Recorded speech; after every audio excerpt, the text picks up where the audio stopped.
Assalamualaikum warahmatullahi wabarakatuh. Saya Oki Pradana. Pada kesempatan kali ini akan menyampaikan materi psikologi seksual, yaitu penerapan support group terapi untuk anak dan remaja pelecehan seksual. Di bagian saya akan menjelaskan definisi terapi kelompok.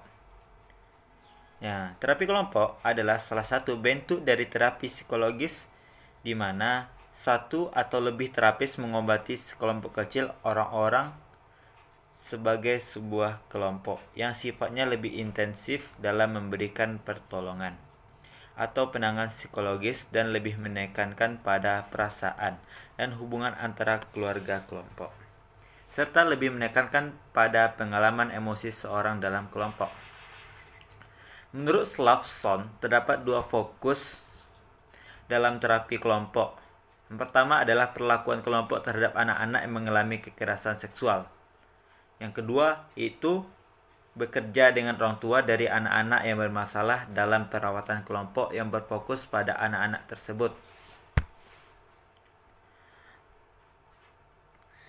Slavson memperkenalkan terapi kelompok untuk anak-anak dan membahas pentingnya memahami perkembangan anak karena perilaku dan pertumbuhan yang konstan. Dia percaya bahwa anak-anak akan mendapat manfaat dari partisipasi dalam kelompok dengan teman sebaya.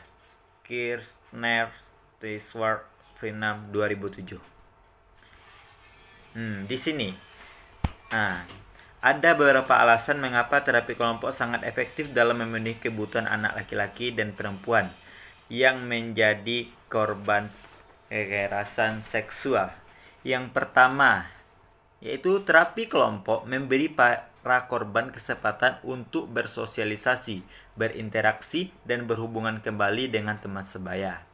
Kesempatan itulah mereka berinteraksi dapat memiliki sebagai efek positif bagi mereka. Mereka bertemu dengan orang lain mengalami kekerasan seksual dapat mengurangi rasa isolasi dan dilema yang dilaporkan oleh banyak teman-teman yang menjadi korban tersebut. Yang kedua adalah interaksi dengan teman sebaya juga dapat membantu para korban membangun jaringan dukungan di luar sistem keluarga yang dapat meningkatkan atau mengganti dukungan keluarga yang benar yang ada atau menyediakan sumber bantuan di masa depan. Suasana mendukung yang disediakan oleh kelompok juga dapat mengurangi resistensi anak-anak terhadap terapi yang berpotensi menghasilkan peningkatan kehadiran pada sesi terapi reguler.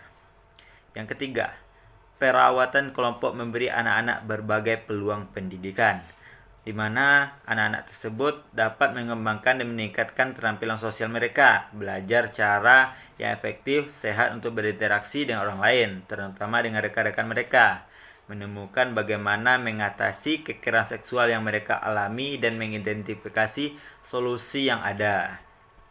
Yang keempat, terapi kelompok mungkin lebih hemat biaya daripada intervensi lain seperti terapi individu.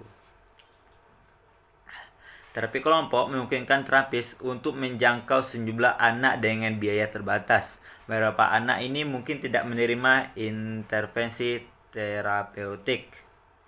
Mungkin ini sangat membantu anak-anak yang kurang biaya.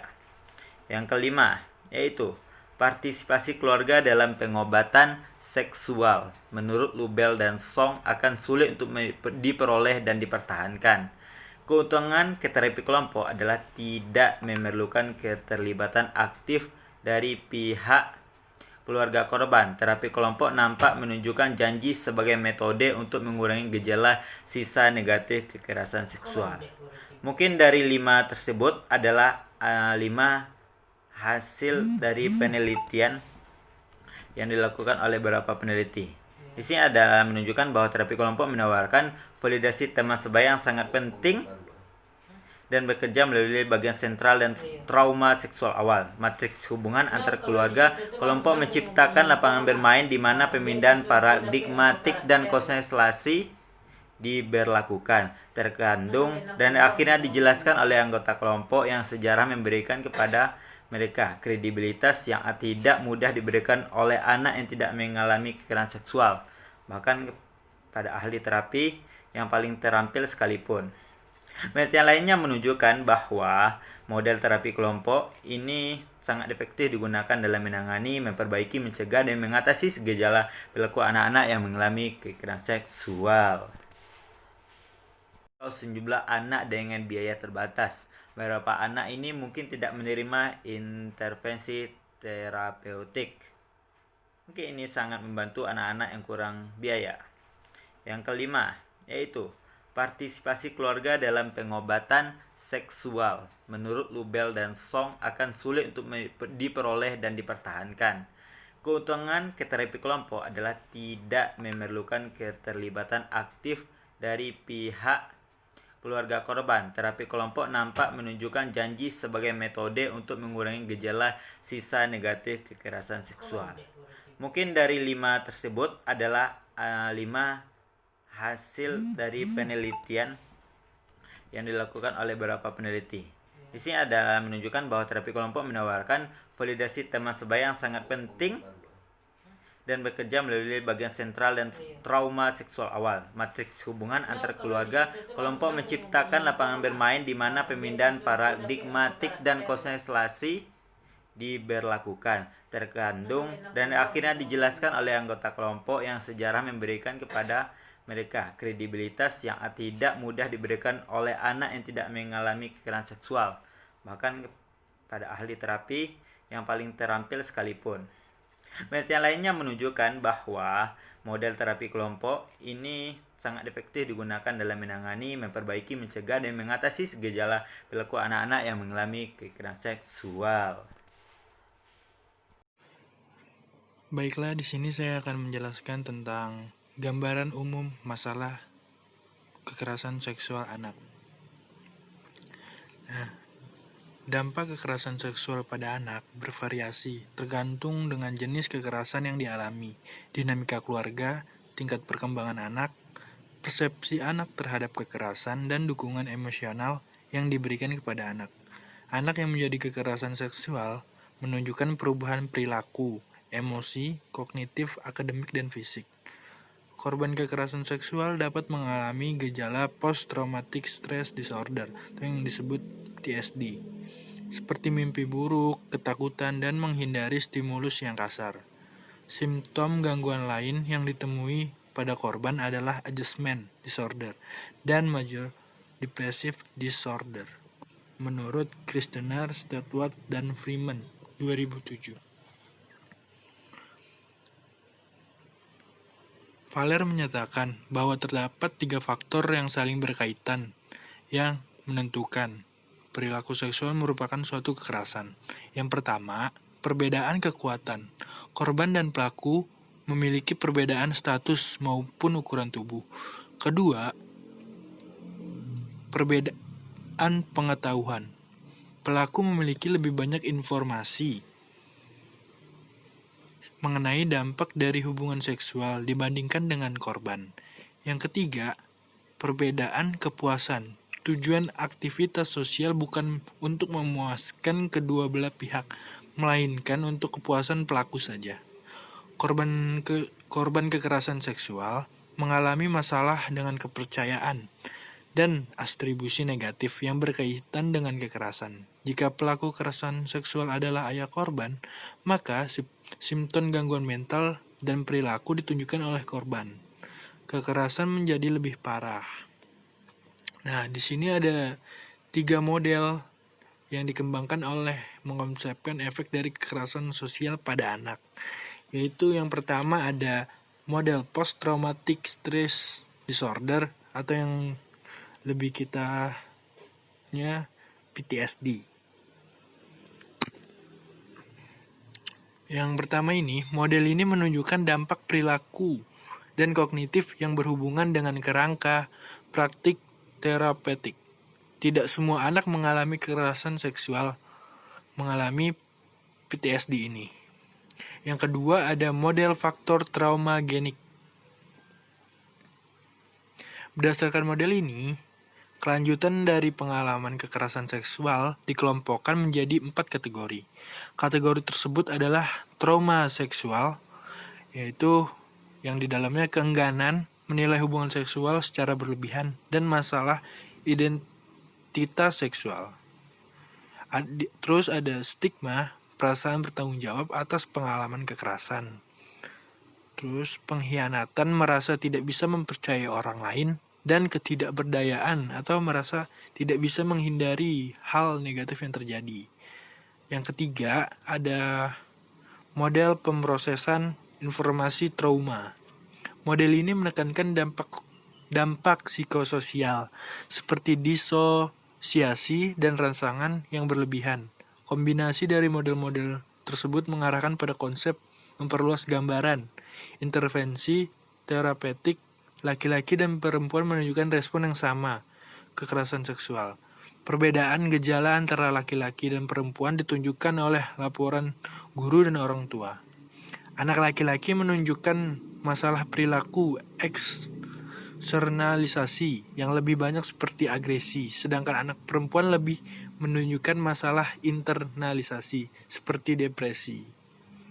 Nah, sebagian besar korban menunjukkan kecemasan, depresi, disosiasi, masalah seksual, masalah tidur, kepercayaan diri yang rendah, tingkat religiositas yang rendah, keinginan buat bunuh diri, penyalahgunaan obat, dan masalah pernikahan.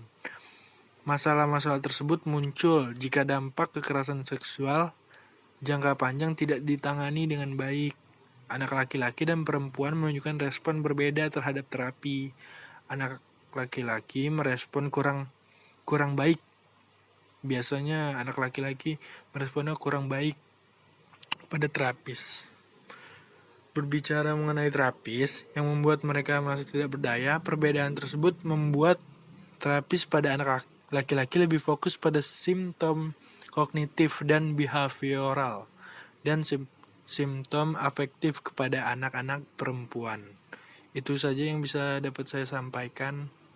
Selanjutnya akan diteruskan oleh rekan saya. Kurang lebihnya mohon maaf. Diri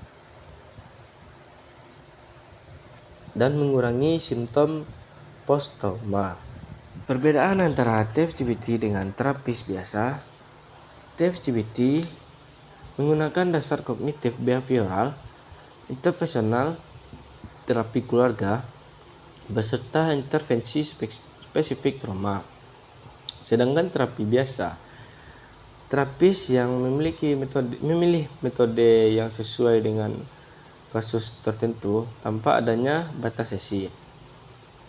Baik TFCBT maupun terapi biasa memiliki tingkat keefektivitasan yang tidak berbeda dengan signifikan. Namun biaya yang diperlukan untuk melaksanakan TFCBT lebih sedikit dibandingkan dengan terapis biasa. Selain terapi kelompok TFCBT, hasil penelitian lain menunjukkan bahwa terapi GBCBT atau Game Based Cognitive Behavior Therapy adalah pengobatan yang efektif untuk pesertanya. Dengan beragam sejarah kekerasan seksual dan sintologi. Dengan demikian, anak-anak akan mendapatkan manfaat dari GCBT terlepas dari faktor demografis, misalnya jenis kelamin, usia, etnis, dan faktor kekerasan seksual seperti frekuensi kekerasan, hubungan dengan pelaku, dan bentuk pengalaman pelecehan lainnya. Penelitian ini juga menunjukkan bahwa faktor-faktor demografis dan faktor kekerasan seksual tidak memprediksi perbedaan hasil terapi. Materi selanjutnya, asesmen dan identifikasi kelompok. Investigasi pada kekerasan seksual dilakukan oleh pihak berwajib, seperti kepolisian atau lembaga perlindungan anak. Asesmen dilakukan setelah investigasi selesai dan fokus melihat gejala-gejala yang ditunjukkan oleh anak. Pentingnya dilakukan asesmen ini yaitu untuk mengetahui kelompok intervensi yang sesuai pada pengobatan untuk anak. Asesmen ini dilaksanakan dengan observasi instrumen asesmen psikologis dan wawancara kepada korban, anggota keluarga, guru, psikolog, dan penegak hukum terkait. TFCBT atau Trauma Focused Cognitive Behavior Therapy adalah satu intervensi yang dapat dilakukan, di mana terapi ini berusaha mengubah kognitif, emosi, dan perilaku. Ukur yang digunakan untuk asesmen adalah BASC-2 atau Behavior Assessment System for Children Second Edition. Alat ukur ini mengukur tentang simptom internalisasi dan eksternalisasi pada anak. Alat ukur ini dapat digunakan dari usia 2 tahun hingga 25 tahun. Studi kasus yang dilakukan oleh Kenny dan kawan-kawan dengan menggunakan TFCBT yang diberikan kepada seorang perempuan berusia 16 tahun yang pernah menjadi korban eksploitasi seksual, komersial, dan penyalahgunaan zat, kecemasan, dan masalah citra tubuh. Setelah lebih dari 1 tahun, klien tersebut mampu menghentikan keterlibatan dalam eksploitasi seksual, mengurangi penggunaan zat, mengalami penurunan tingkat kecemasan, meningkatkan konsep diri, dan mengurangi simptom post-trauma. Perbedaan antara TFCBT dengan terapis biasa. TFCBT menggunakan dasar kognitif behavioral, intervensional, terapi keluarga, beserta intervensi spesifik trauma. Sedangkan terapi biasa, terapis yang memilih metode yang sesuai dengan kasus tertentu tanpa adanya batas sesi. Baik TFCBT maupun terapi biasa memiliki tingkat keefektivitasan yang tidak berbeda dengan signifikan. Namun biaya yang diperlukan untuk melaksanakan TFCBT lebih sedikit dibandingkan dengan terapis biasa. Selain terapi kelompok TFCBT, hasil penelitian lain menunjukkan bahwa terapi GBCBT atau Game Based Cognitive Behavior Therapy adalah pengobatan yang efektif untuk pesertanya. Dengan beragam sejarah kekerasan seksual dan sintologi.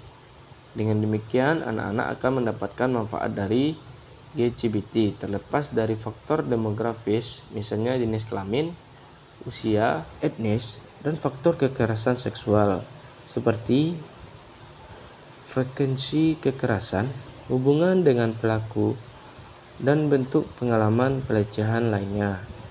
Penelitian ini juga menunjukkan bahwa faktor-faktor demografis dan faktor kekerasan seksual tidak memprediksi perbedaan hasil terapi. Selanjutnya, implementasi terapi kelompok atau grup terapi. Yang pertama yaitu implementasi untuk praktek, di mana terapi kelompok merupakan salah satu bentuk terapi psikologis yang menjanjikan sebagai intervensi yang efektif untuk anak-anak yang mengalami kekerasan seksual. Berbagai intervensi terapi kelompok menunjukkan potensi untuk mengurangi gejala post-traumatic stress disorder seperti format kelompok psikoedukasi, trauma focused cognitive behavior therapy, cognitive behavior therapy dengan aktivitas sensorik. Masalah perilaku dapat dikurangi dengan format kelompok seperti itu sebagai kelompok psikoedukasi, kelompok orang tua, dan game-based cognitive behavior therapy.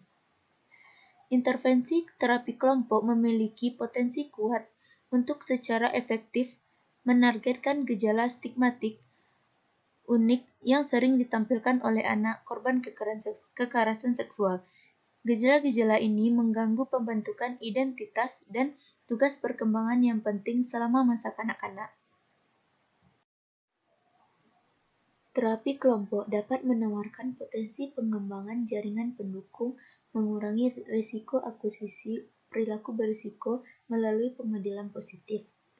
Mengingat kejadian dari kesamaan relatif kekerasan seksual anak, tidak dapat dihindari bahwa anak dan remaja praktisi akan menemui banyak orang setiap hari. Membangun kepercayaan dan aliansi terapeutik sangat penting dan anak-anak yang telah mengalami kekerasan seksual mungkin sulit untuk terlibat dalam perawatan individual. Peningkatan dukungan sosial yang tersedia dan yang dirasakan melalui model terapi kelompok mungkin meningkatkan pertumbuhan dan menormalkan pengalaman. Dalam kasus gejala internalisasi yang parah, terapi individual mungkin diperlukan sebelum terapi kelompok dapat dimulai. Namun, praktisi harus mempertimbangkan tujuan jangka panjang yang mencakup transisi dan terapi individual ke terapi kelompok. Bukti empiris awal tersedia yang menunjukkan terapi kelompok terbuka sama efektifnya dengan terapi kelompok tertutup. Psikolog mungkin memiliki keterbatasan sumber daya waktu yang tersedia untuk membentuk terapi kelompok tertutup dan harus mempertimbangkan kemungkinan berjalannya terapi kelompok terbuka sebagai format yang lebih layak.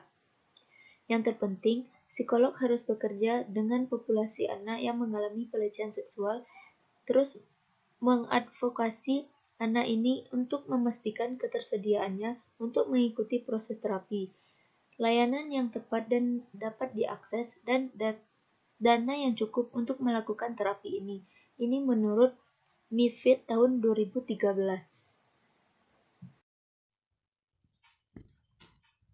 Baiklah, saya Vanisha Sabila akan melanjutkan penjelasan materi dari rekan saya sebelumnya. Yang pertama, saya akan menjelaskan tentang implementasi untuk kebijakan sosial. Program kesehatan mental yang secara khusus menangani konsekuensi jangka pendek dan jangka panjang anak yang mengalami kekerasan seksual sangat perlu ada di setiap lembaga sosial. Artinya program kesehatan mental yang berguna untuk memberikan penanganan atau intervensi dalam kasus kekerasan seksual pada anak sangat perlu ada di setiap lembaga sosial, misalnya seperti di kelurahan atau kecamatan itu harus memiliki program kesehatan mental. Nah, konsekuensi jangka pendek sendiri dari kekerasan seksual pada anak dan remaja ini jika tidak ditangani secara cepat itu dapat mengakibatkan timbulnya konsekuensi jangka panjang seperti dalam hal psikologis anak korban kekerasan seksual pasti ia mengalami trauma yang mendalam yang apabila trauma tersebut tidak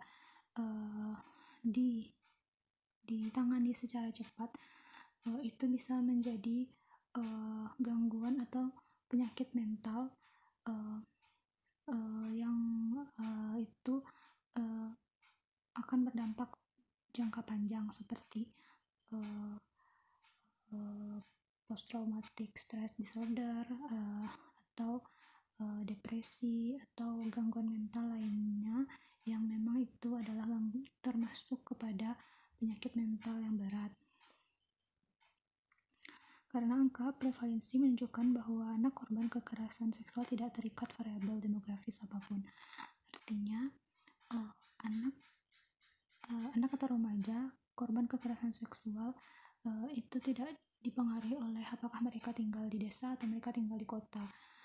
Anak atau remaja yang tinggal di kota itu sangat tinggi kemungkinannya untuk mengalami kekerasan seksual karena di kota sendiri kembali kepada variabel demografis tadi, yaitu kepadatan penduduk di kota itu lebih tinggi daripada di desa, sehingga tingkat kriminalitas di kota itu kemungkinan kasusnya juga tentu lebih tinggi. Nah, kekerasan seksual sendiri adalah termasuk ke dalam kasus kriminalitas. Nah, sedangkan untuk di desa sendiri kemungkinan terjadi kekerasan seksualnya juga ada karena masyarakat desa sendiri mungkin saja memiliki pengetahuan tentang kekerasan seksual yang minim, sehingga mereka tidak memahami dampak dari kekerasan seksual ini sendiri kepada si korbannya atau kepada si anak. Terlebih kepada pelaku, tentu ia hanya memikirkan kesenangan dan kepuasan dirinya sesaat.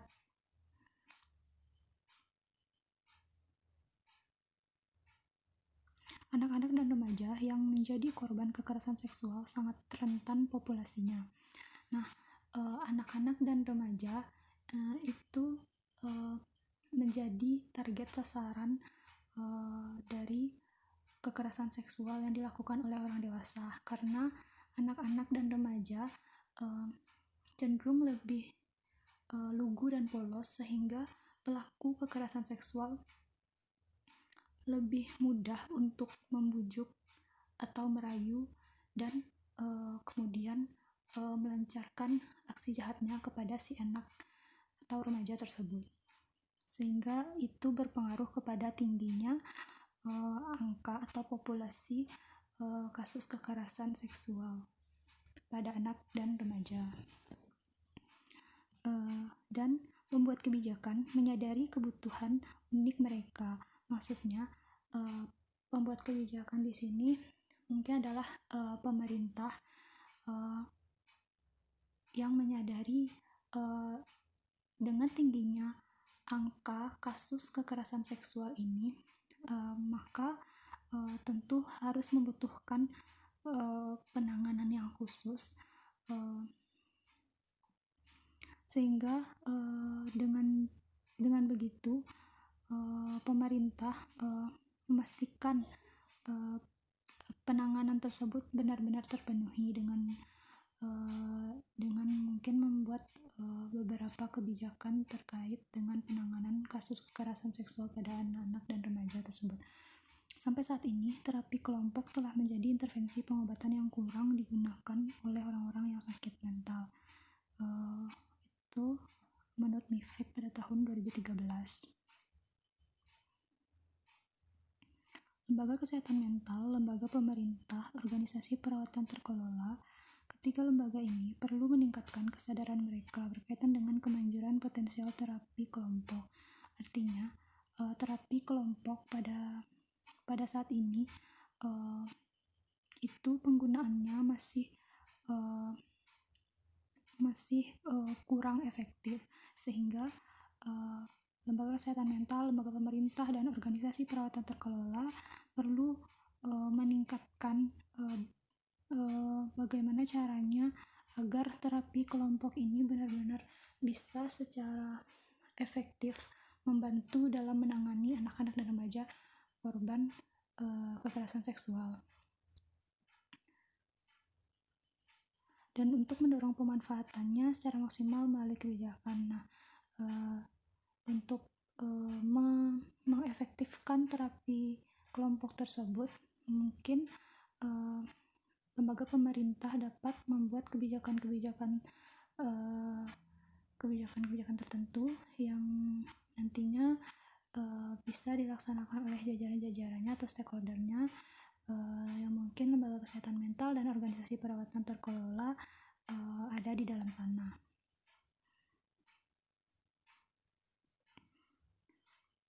Selanjutnya yaitu implementasi untuk penelitian anak korban kekerasan seksual. Penelitian terapi kelompok untuk anak-anak dan remaja yang pernah mengalami kekerasan seksual telah memberikan beberapa keuntungan. Perbaikan dalam metodologi penelitian yang selalu dibutuhkan pada penerapan terapi kelompok, terutama mengingat tingkat prevalensi kekerasan seksual pada anak. Jadi, melalui penelitian-penelitian tentang terapi kelompok untuk anak-anak dan remaja yang pernah mengalami kekerasan seksual, itu telah membawa beberapa hasil yang itu membantu dalam menangani kasus kekerasan seksual pada anak-anak dan remaja. Yang kemudian hasil dari penelitian tersebut juga dipakai untuk melakukan perbaikan atau revisi dalam penerapan terapi kelompok, sehingga terapi kelompok dapat dibuat dengan adanya inovasi-inovasi baru yang kemudian itu bisa membuat terapi kelompok tersebut lebih efektif lagi dalam menangani kasus kekerasan seksual pada anak dan remaja. Karena kembali lagi, yaitu tingkat prevalensi atau tingkat angka kasus dari kekerasan seksual pada anak dan remaja itu sangat tinggi, apalagi di Indonesia. Secara umum, dukungan empiris untuk setiap terapi kelompok yang spesifik untuk anak-anak yang mengalami kekerasan seksual sangat jarang digunakan. Baiklah, sekian materi yang dapat saya sampaikan. Materi selanjutnya akan disampaikan oleh rekan saya. Harus membutuhkan penanganan yang khusus, sehingga dengan begitu pemerintah memastikan penanganan tersebut benar-benar terpenuhi dengan mungkin membuat beberapa kebijakan terkait dengan penanganan kasus kekerasan seksual pada anak-anak dan remaja tersebut. Sampai saat ini, terapi kelompok telah menjadi intervensi pengobatan yang kurang digunakan oleh orang-orang yang sakit mental. Itu menurut MIFID pada tahun 2013. Lembaga kesehatan mental, lembaga pemerintah, organisasi perawatan terkelola.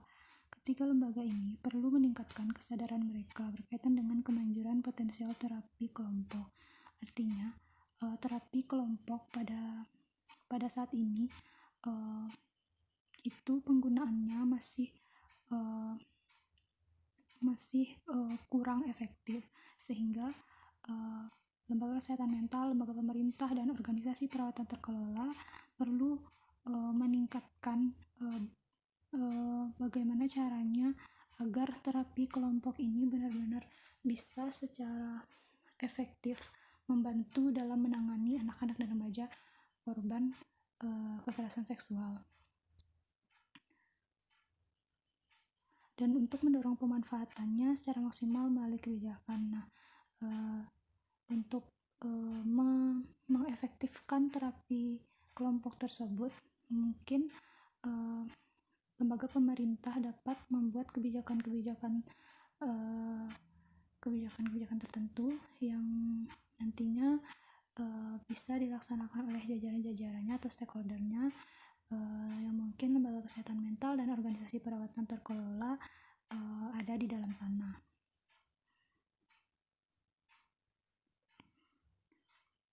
Selanjutnya yaitu implementasi untuk penelitian anak korban kekerasan seksual.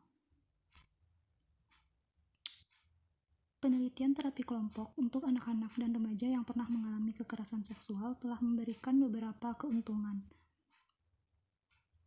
Perbaikan dalam metodologi penelitian yang selalu dibutuhkan pada penerapan terapi kelompok, terutama mengingat tingkat prevalensi kekerasan seksual pada anak.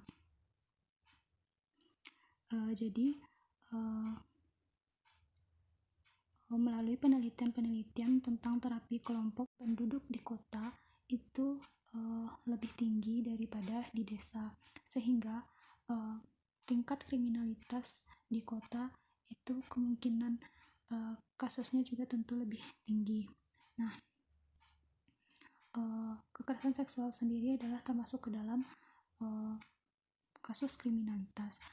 Nah, sedangkan untuk di desa sendiri kemungkinan terjadi kekerasan seksualnya juga ada karena masyarakat desa sendiri mungkin saja memiliki pengetahuan tentang kekerasan seksual yang minim,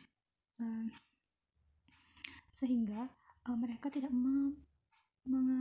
memahami dampak dari kekerasan seksual ini sendiri kepada si korbannya atau kepada si anak. Terlebih kepada pelaku, tentu ia hanya memikirkan kesenangan dan kepuasan dirinya sesaat.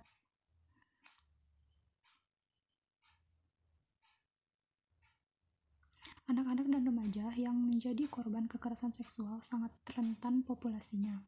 Nah, anak-anak dan remaja itu menjadi target sasaran dari kekerasan seksual yang dilakukan oleh orang dewasa, karena anak-anak dan remaja cenderung lebih lugu dan polos, sehingga pelaku kekerasan seksual lebih mudah untuk membujuk atau merayu dan kemudian melancarkan aksi jahatnya kepada si anak atau remaja tersebut, sehingga itu berpengaruh kepada tingginya angka atau populasi kasus kekerasan seksual pada anak dan remaja. Dan membuat kebijakan menyadari kebutuhan unik mereka. Maksudnya, pembuat kebijakan di sini mungkin adalah pemerintah yang menyadari dengan tingginya angka kasus kekerasan seksual ini, maka tentu harus membutuhkan penanganan yang khusus, sehingga dengan begitu pemerintah memastikan penanganan tersebut benar-benar terpenuhi dengan